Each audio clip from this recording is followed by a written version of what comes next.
Today, we don't have an excuse for saying, I don't know. We live in an information gold rush, and everything is virtually accessible to us through our fingertips. It's unlike any other period that humanity has faced before, historically speaking. And this might be a tipping point for civilization as we know it. But in all of this midst, I found it very difficult to find balance between consumption and creation. What I mean by that is, oftentimes I find that as somebody who loves to create both in front of the camera and behind the camera, I find that that's a very small percentile of how I spend my time. And most of my time actually goes into consumption. Consuming like an addict, basically. And I'm sure that this is a feeling that is not just isolated to me alone, that you guys also feel the same. So the real question lies in, how do you find balance between consumption and creation? Is there even something as a balance between consuming and creating? And if so, what is it and why is it important for us to recognize this balance? Well, for me, first things first, creating is part of my identity. It's who I am. But I need reference points from which I want to create with. It's not always as easy as going out with my camera into the streets and finding information, or just drawing inspiration from anything and everything. It's not how that works as a creative. Well, not always. Sometimes it can, sometimes it won't.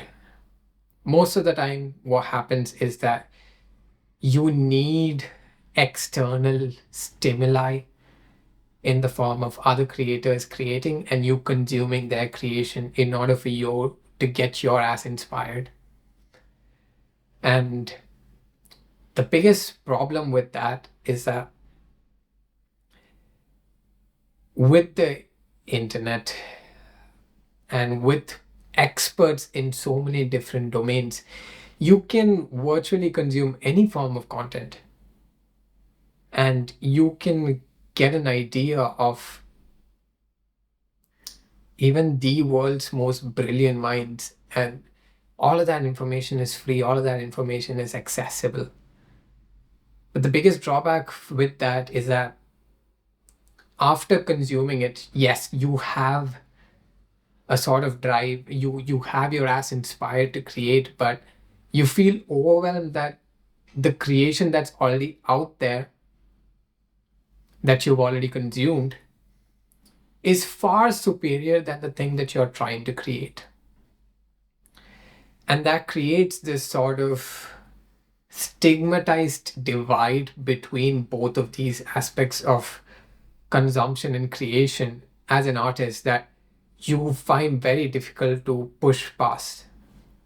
You see, I know for a fact that my videos are not really the most engaging ones on the internet that's out there.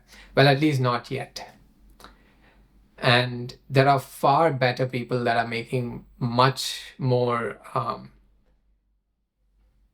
dense videos where it's just without beating around the bush, just getting to the point. But I can't do that, not yet, not in the way that I want to do it.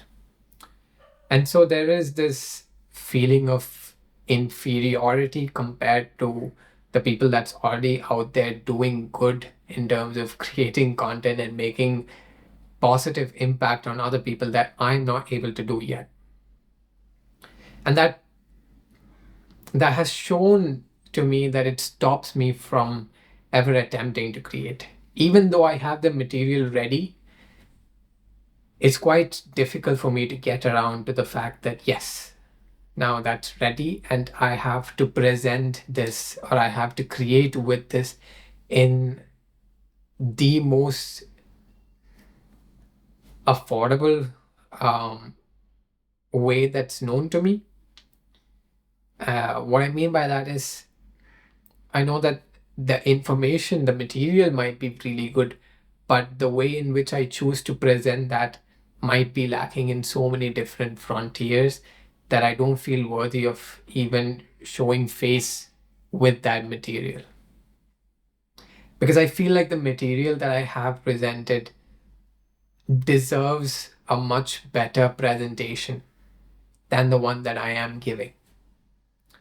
And this is something that I've been battling with for a very long time, and it's still something that I battle with today. But it is something that I have grown to acknowledge and sort of admit to myself that yes, I might not be in that position that I want to be just yet, but given a sense of commitment, maybe you might reach there.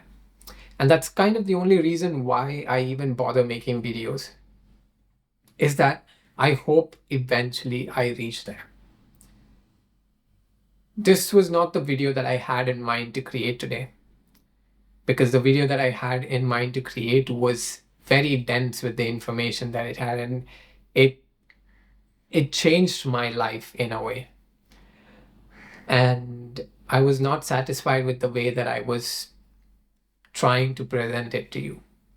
And that kind of created this schizophrenic reality within me that, like, I thought I knew the concept in a way that seemed more fluent than when I presented it. Because when you try to present something, when you try to bring knowledge from the back of your mind and sort of verbalize it, you recognize how much you don't understand that topic. You see, like, this is very difficult to do. Trying to bring ideas from the back of your head and materialize that into the form of words that make sense. To communicate a certain idea is a very powerful skill to have. And I feel like it's a very underrated skill that not many people possess, simply put.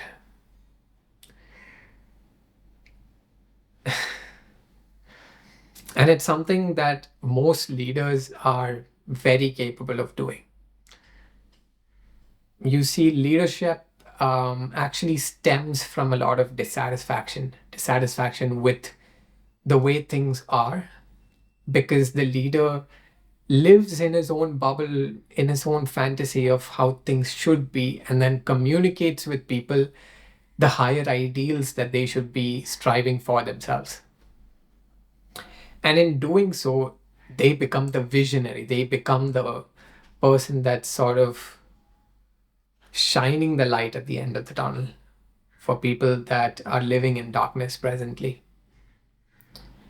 And once you get to that end of the tunnel and you see the light for what it is, you realize that, shit, I should have had this light all along. But contrary and counterintuitively, most people that live in darkness find it very difficult to believe that there even is light that exists. I am definitely going a little off topic, but leaders have that innate ability to communicate extremely complex pieces of ideas, especially models of reality that they so cling on to, and make that into tangible stuff that the followers can easily digest and find ways to follow the leader into.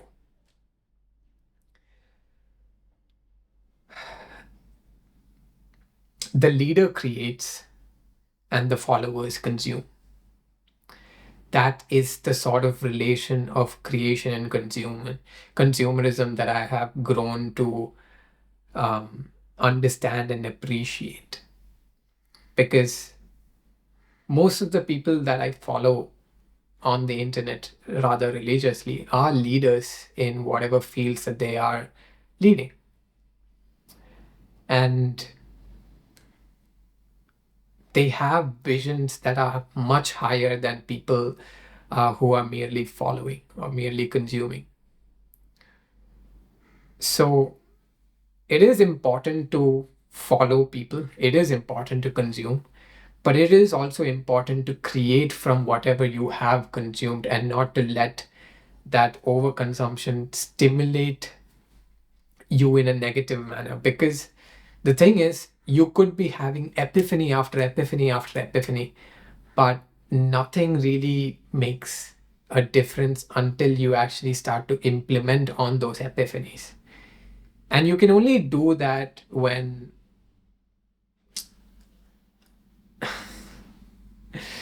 you realize those epiphanies for yourself. And the only way you can really practically realize those epiphanies for yourself is if you implement those ideas into your day-to-day existence. And upon implementing that, you become a creator rather than a consumer. Like, sure, you consume those ideas, but you did something with them. You created something with those ideas. And that's very important for you to understand, is how you can create with those ideas. And it doesn't need to be anything physically tangible that you've created. Like, you don't need to know elements of color theory in order to like paint. You can paint without knowing the elements of color theory also, but like after learning the elements of color theory, you can understand how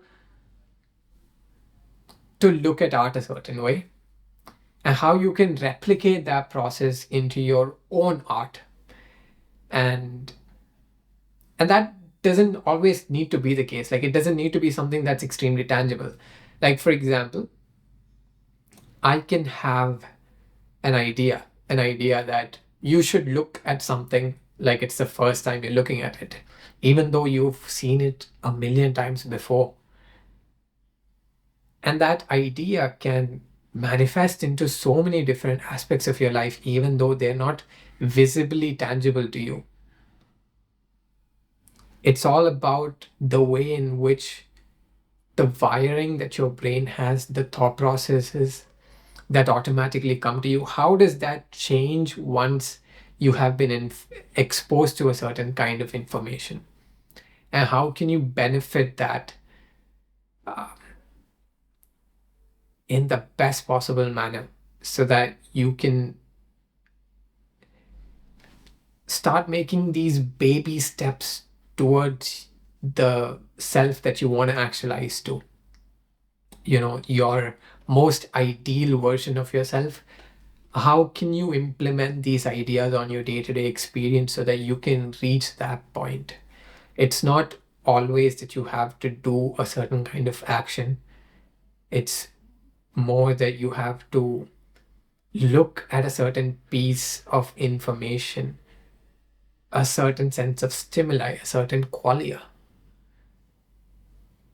in a light that seems counterproductive, but is actually doing you the most benefit.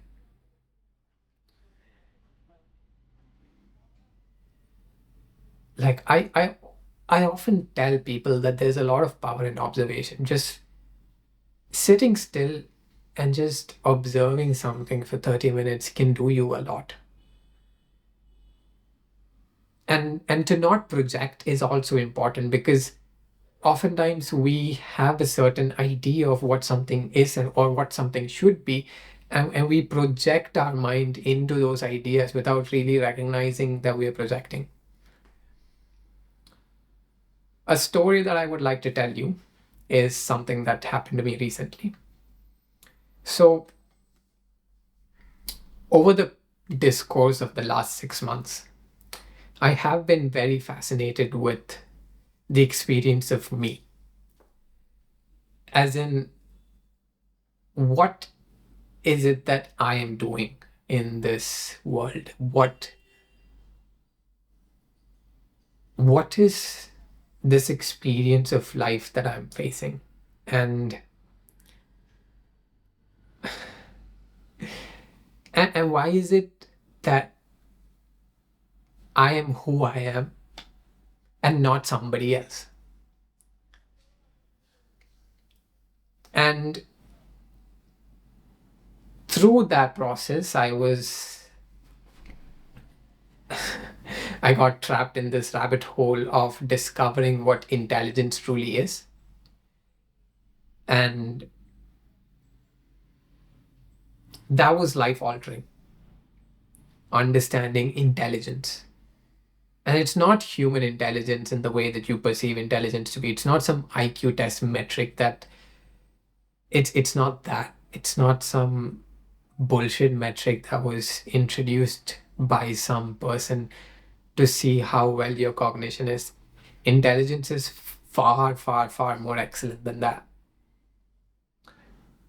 Because we associate intelligence to a human quality, but it's not. Intelligence is a force field, much like gravity.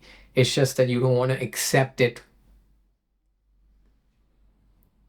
And you don't want to acknowledge intelligence exists like that. Like, look at your hand.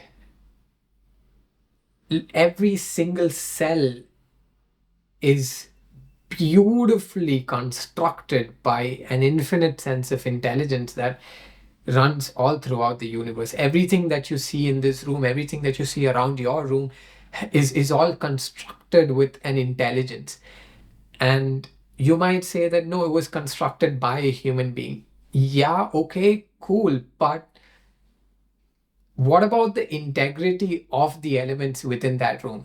Why does it take the form that it does and retain that form? What is the force that is holding all of that together? And you might say, well, that's easy. Like, there is the gravitational field that's holding it together. There is electromagnetic forces, and then there's weak and strong nuclear forces that binds and holds everything together. But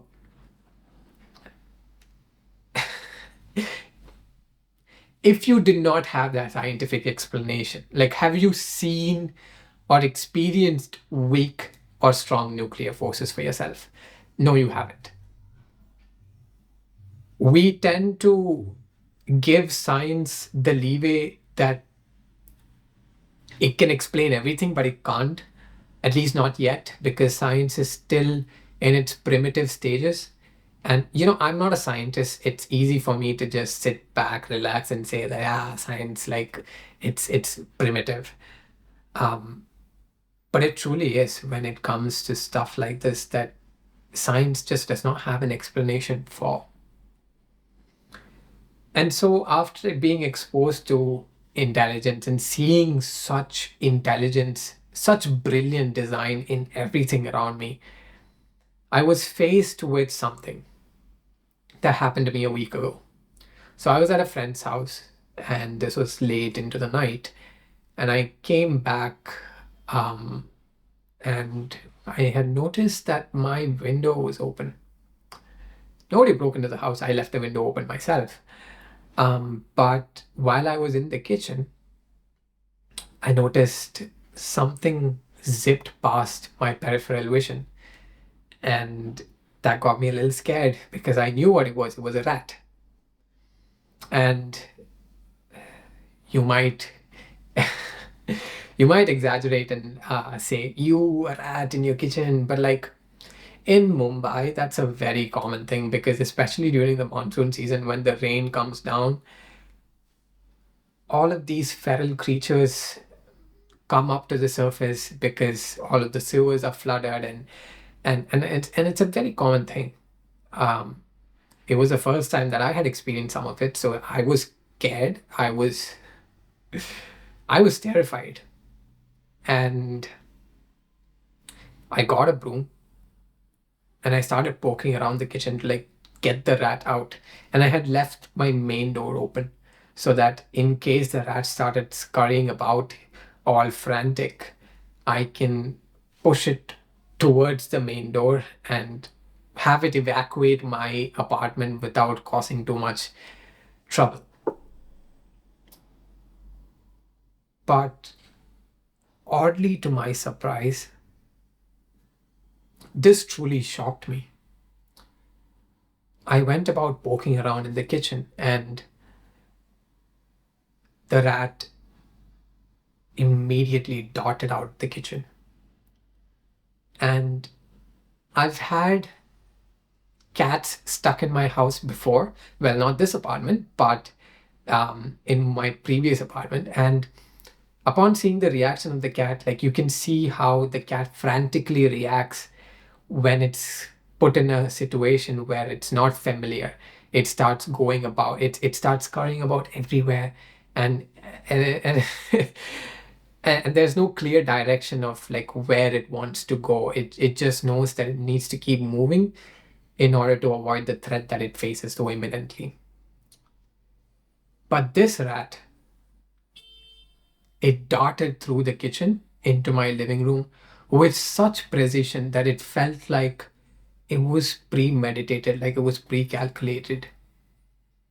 It darted through my living room. It climbed on top of my sofa. It climbed on top of the headrest of my sofa, and it jumped on the railing that attaches my balcony window, and it darts through and it exits through that. I live in the third floor.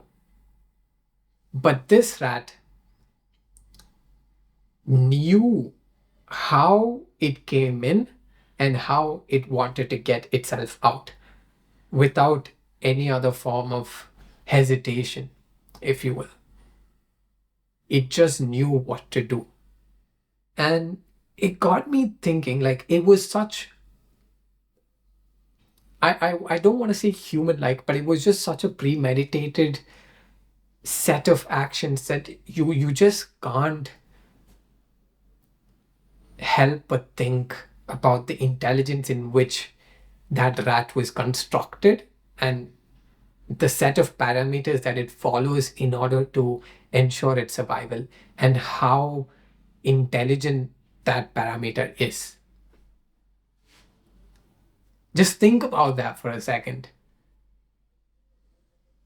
What driving force is it that creatures are shaped exactly the way in which they need to be shaped for their survival?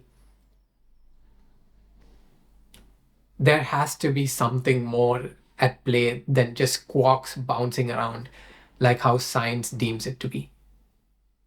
And again, I'm no scientist, so like if a scientist is watching it, you might give me a scientific explanation as to how it all works. But do you really understand how it all works at the end of the day? Like, do you really know why your brain perceives a sunset as orange? Like, we know that there are wavelengths of light, and orange falls into a certain wavelength, and that's the wavelength that is transmitted into our eyes, and that's the visible spectrum, and your brain decodes that. But there is nothing that justifies why you experience that as orange. There is nothing that justifies your experience of chocolate as chocolate, because you can't replicate that experience into something that's not human.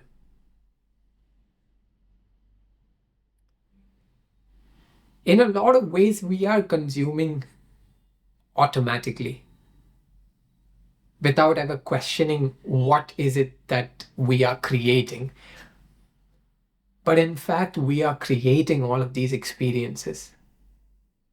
We are creating every single thing that you experience. And so when somebody tells me that they are a piss poor creator, I just tell them that they are a piss poor artist that does not know how they are actively playing a role in constructing and creating the life that they live in.